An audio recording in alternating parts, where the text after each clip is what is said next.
कुछ दिन पहले पार्लियामेंट का स्पेशल सेशन अनाउंस हुआ और काफ़ी फैनफेयर से पुरानी पार्लियामेंट बिल्डिंग से नई पार्लियामेंट बिल्डिंग में ट्रांजिशन हुआ। वो अच्छी बात है और मेन फोकस स्पेशल सेशन का, पहले तो मालूम नहीं था ये स्पेशल सेशन क्यों हो रहा है, स्पेक्यूलेशन काफ़ी हुआ और फिर पता लगा कि इसका मेन फोकस महिला आरक्षण है। उसके बाद महिला आरक्षण तो बड़ी अच्छी चीज है, उसके बाद ये दो क्लॉजेज, इसमें दो फुटनोट्स हमें मिले। एक की महिला आरक्षण करने से पहले, महिला आरक्षण देने से पहले हमें सेंसस करना पड़ेगा और दूसरा डिलिमिटेशन करना पड़ेगा, और इन दोनों चीजों को करने के लिए बहुत साल लगेंगे। सच्चाई यह है कि महिला आरक्षण को आज किया जा सकता है। 33% आज जो सीट्स हैं लोकसभा में, विधानसभा में, वो महिलाओं को दी जा सकती हैं। कोई कॉम्प्लिकेटेड मामला नहीं है, मगर सरकार वो नहीं करना चाहती है। सरकार ने ये देश के सामने रख दिया है, मगर रियलिटी ये है कि ये इंप्लीमेंट आज से 10 साल बाद होगा। ये भी नहीं मालूम कि होगा या नहीं होगा। तो एक प्रकार से ये डिस्ट्रैक्शन टैक्टिक है, डाइवर्जन टैक्टिक है। डाइवर्जन किस चीज से हो रहा है? डाइवर्जन ओबीसी सेंसस से हो रहा है। मैंने पार्लियामेंट में सिर्फ एक इंस्टीट्यूशन के बारे में बात की, वो जो हिंदुस्तान की सरकार का सेंटर है, कोर है, जो हिंदुस्तान की सरकार को चलाता है, कैबिनेट सेक्रेटरी एंड सेक्रेटरीज। और उसमें मैंने एक छोटा सा सवाल पूछा। प्रधानमंत्री कहते हैं कि वो ओबीसी के लिए बहुत काम कर रहे हैं। अगर प्रधानमंत्री इतना काम कर रहे हैं तो 90 लोगों में से सिर्फ 3 लोग ओबीसी कम्युनिटी से क्यों हैं? पहला सवाल।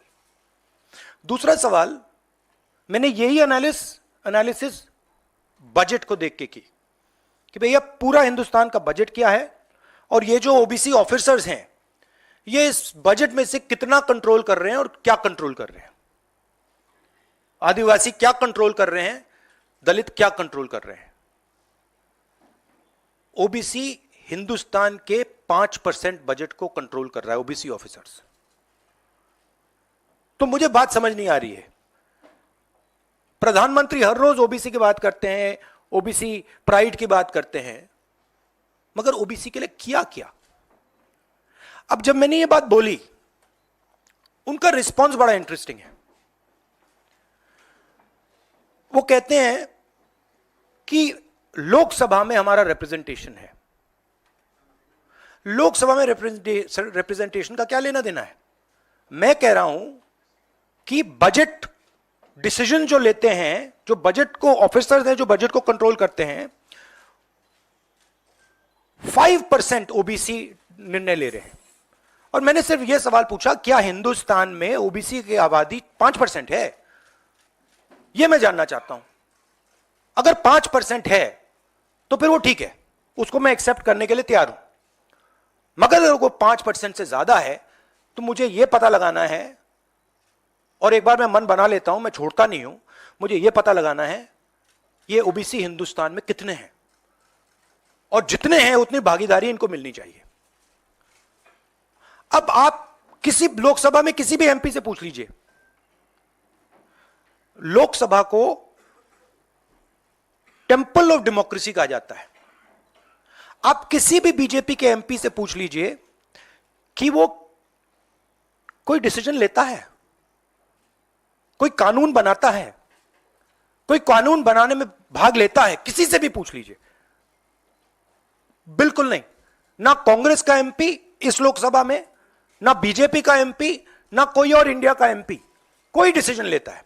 मतलब एमपीज को जैसे मंदिर में मूर्ति होती है वैसे मूर्तियां बना रखी हैं और ओबीसी की वहां पे मूर्तियां भर रखी हैं, मगर पावर बिल्कुल नहीं है, देश को चलाने में कोई भागीदारी नहीं है।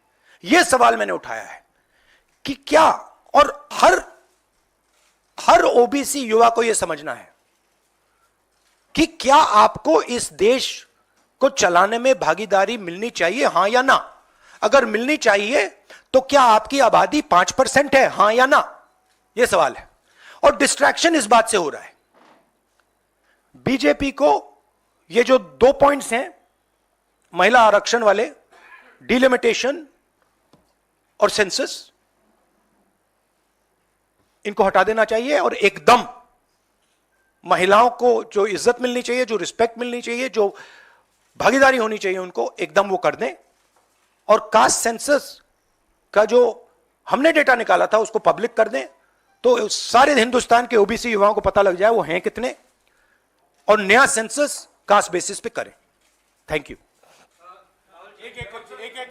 और प्रधानमंत्री को अपने अगले भाषण में यह कहना है, यह समझाना है देश को कि हिंदुस्तान के सबसे जरूरी 90 अफसर जो हैं उनमें से सिर्फ 3 ओबीसी क्यों हैं? यह मेन सवाल है। और मैंने दलितों और आदिवासियों की बात ही नहीं की अभी। अंग्रेजी में कह देता हूं। द बीजेपी केम अप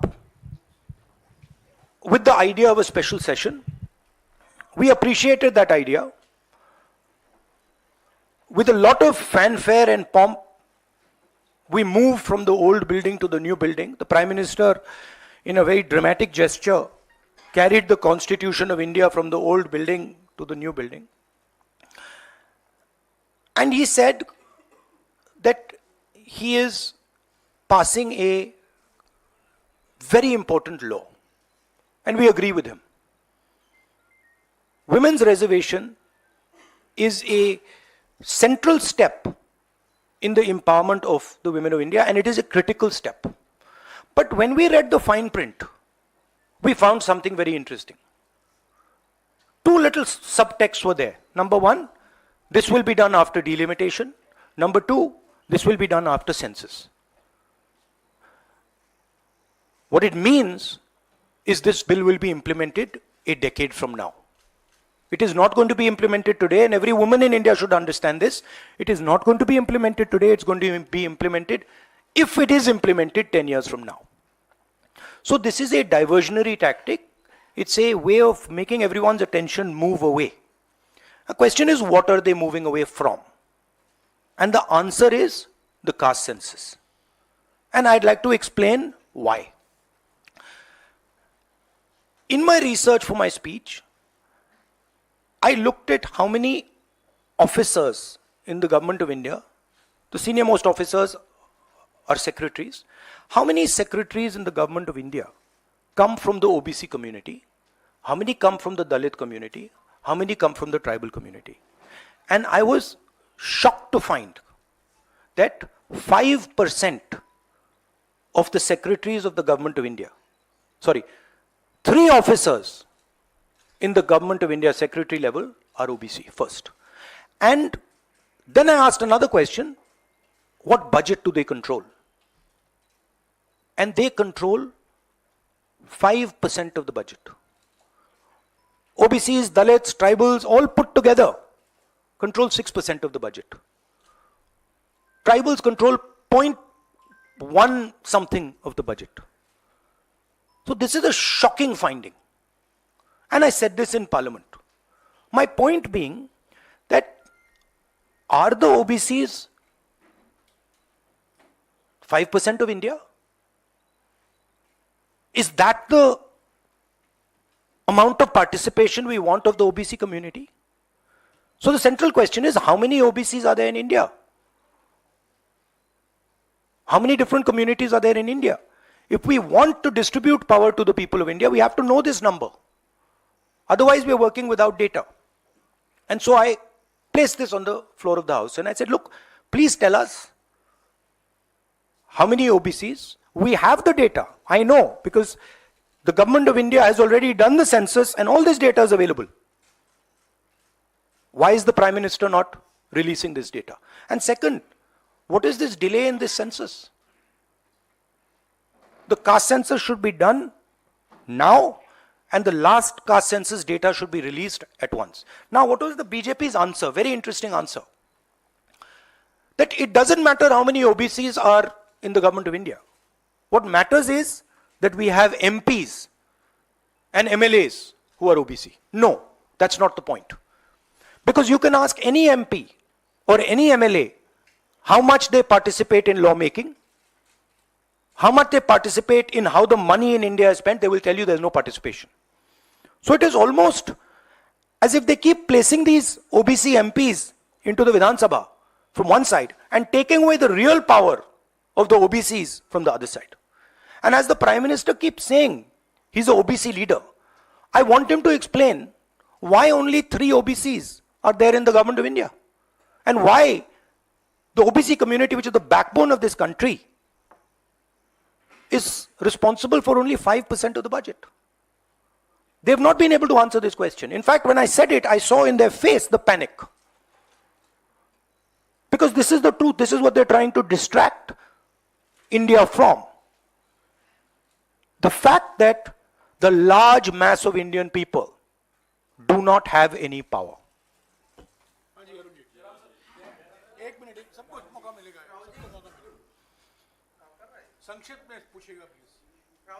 मुद्दा है ये रिजर्वेशन, आज से नहीं, जब से ये अस्तित्व में आया आपने पेंडोरा बॉक्स एक तरह से उसको टच कर दिया। आप कल ये बात कह चुके अपनी स्पीच में कि भाई ये दो, सरकार तो नहीं दे रही, सरकार ने तो पास करा दिया बिल। अब सवाल उठता है आपका, क्या आप आगे चल के सरकार में भी, जैसे सेक्रेटरीज हैं, सरकार में भी और महिला आरक्षण में भी ओबीसीज के लिए अलग से व्यवस्था करने वाले? देखिए, सिंपल बात, स्टेप बाय स्टेप करना है। आपको चोट लगती है तो एक्सरे होती है, पता लगाना पड़ता है कि स्ट्रक्चर में कमजोरी कहां है, हड्डी कहां टूटी। मैं सिर्फ एक बात कह रहा हूं, पहला कदम एक्सरे है कि हमें पहले कास्ट सेंसस के माध्यम से हिंदुस्तान का एक्सरे करना है कि भैया हैं कितने लोग, ओबीसी कितने हैं, अलग अलग कम्युनिटीज कितनी हैं, ट्राइबल्स कितने, ये पहले टेबल पे तो रखो। डिसीजन लेने से पहले अगर हम अपने सामने डेटा ही नहीं रखेंगे तो डिसीजन कैसे लेंगे? वो तो आपने बात की बात की, मगर पहले हमारे सामने डेटा रखो। डेटा रखोगे मैं आपका जवाब दे दूंगा, आज तो डेटा ही नहीं है। दूसरी बात, मैंने अपने भाषण में कहा कि आजादी की जो मूवमेंट थी वो एक शुरुआत थी। Distribution of power, transfer of power to the people of India, Hindustan के लोगों को पावर ट्रांसफर करने का पहला बड़ा कदम था। उसके बाद हमने और कदम लिए हैं। कास्ट सेंसस से जो डेटा निकलेगा वो हिंदुस्तान की जनता को और पावर ट्रांसफर करने का तरीका है। मैं कह रहा हूं कि हिंदुस्तान के जो ओबीसीज हैं, दलित्स हैं, ट्राइबल्स हैं, बाकी लोग हैं, महिलाएं हैं, उनको हमने ट्रांसफर ऑफ पावर करना है। उनके लिए हमें पावर ट्रांसफर करना है, उनके हाथों में पावर डालनी है।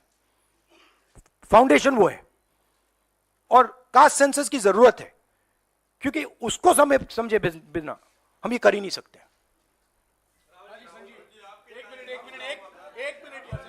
हाँ, एक मिनट प्लीज, अरे रमन जी रुक जाओ प्लीज। हाँ, 1 सेकंड। हाँ, देखो, हमारे समय जितने भी थे सही रिप्रेजेंटेशन होना चाहिए। हमारे समय कम था, वो भी खराब है। इनके समय कम था, कम है, ये भी खराब है। हम चेंज चाहते हैं, ठीक है। मेरा कहना है कि जब मैंने ये आंकड़ा देखा मैं हिल गया। मैं बिलीव नहीं कर सकता था कि 90 सेक्रेटरीज में से 3 ओबीसी के हैं। मैं शॉक हो गया, मैं हैरान हो गया, ये क्या हो रहा है। और इसको बदलना है। हिंदुस्तान के जो आम जनता है, गरीब जनता है, उनको पावर देनी है। Rahul ji, you just said that you want that the power should be transferred to women and OBCs and other backwards. You know, this is a form of transferring power. The Prime Minister has said that this bill will lead to an era of women-led development. Do you feel that in the present form, this bill will be able to achieve this goal? Considering that it is Yeah, not being implemented now. The problem is the implementation. So what they have said is, we are placing a bill on the floor of the House, but we will implement it 10 years from now. What does that mean? That's like the Prime Minister saying, you know, we are going to place a bill on OBC caste census in the floor of the House, and we are going to do it in 30 years. What does it mean? Means nothing. So we agree with the bill. Remove these two clauses and make it happen today. And don't insult the intelligence of India's women. Because India's women understand what you're doing.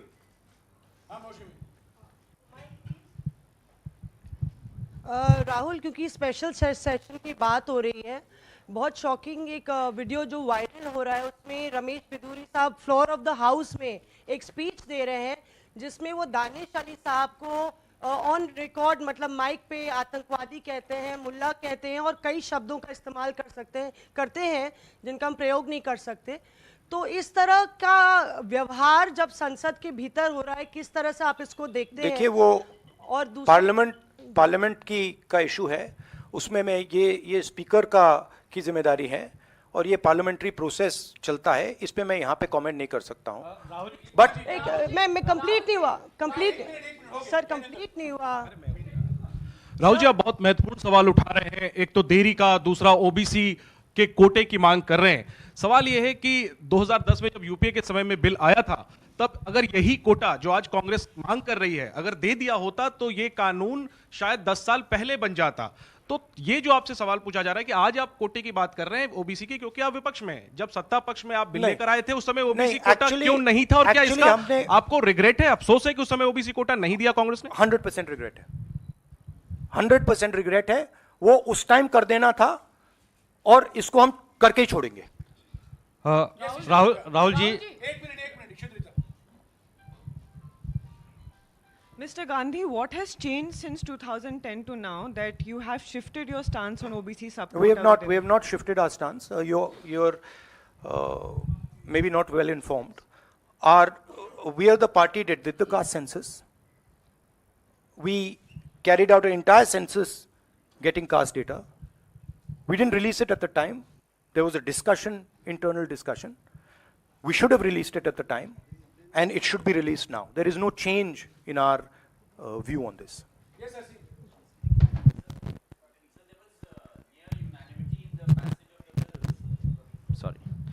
So there was near unanimity in the passage of the bills. Do you think that a wider consultation process should have been followed before bringing the bill in the special session? We are okay with the bill. We have supported the bill. Right? Please understand the technicality. We are in full support of the bill. We don't agree with the two little footnotes that have been put in the bill that basically mean that the bill is going to be implemented 10 years from today. We support the bill. Everybody, there's nobody in the house who didn't support the bill.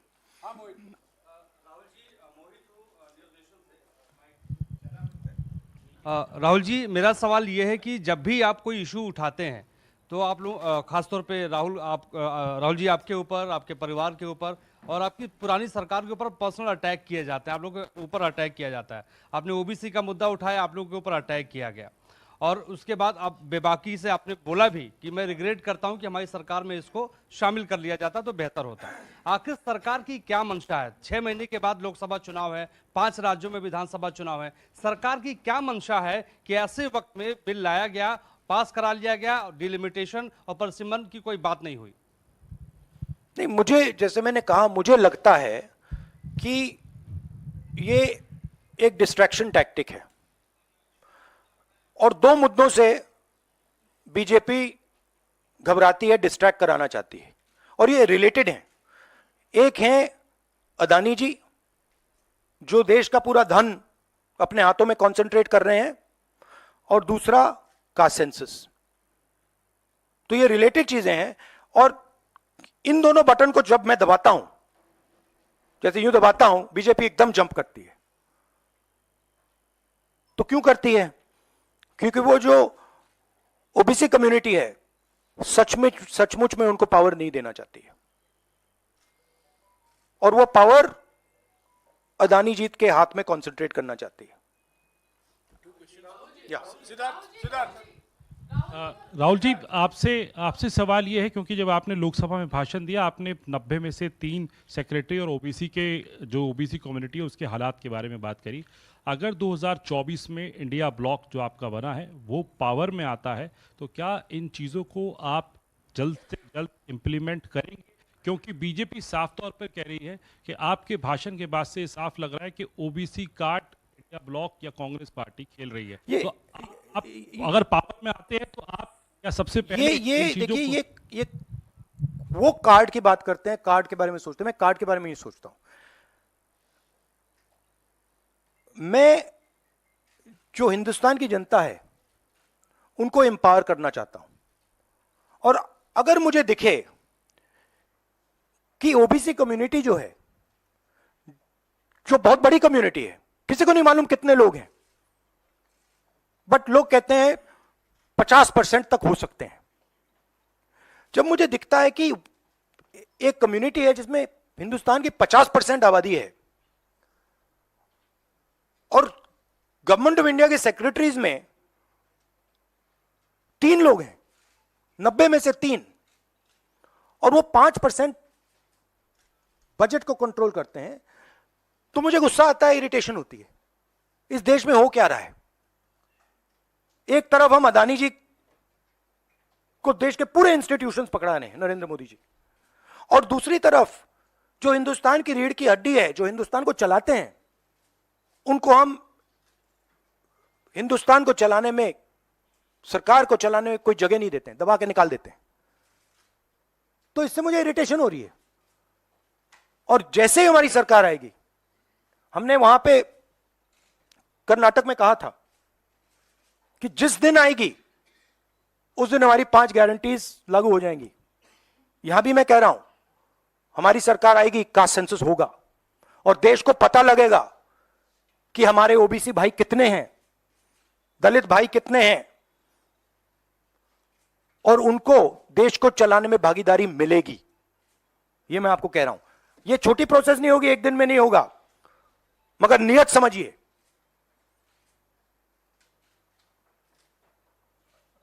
आप, नरेंद्र मोदी जी कहते हैं, अमित शाह जी ने कहा कि हमने OBC को विधानसभा में, लोकसभा में डाला है। आप मुझे बता दीजिए कानून बनाने में, बजट में उनकी क्या भागीदारी है। पहले 50-60 साल पहले डिबेट्स होती थी, एमपीज का रोल होता था, एमपी कानून बनाते थे। हमारी पार्टी में भी एमपीज को हम रोल देते हैं, उनसे बातचीत करते हैं, नारेगा में इन्वॉल्व करते हैं। आप किसी भी बीजेपी के एमपी से पूछ लीजिए, विधानसभा में किसी भी स्टेट में पूछ लीजिए, सरकार चलाने में उनकी क्या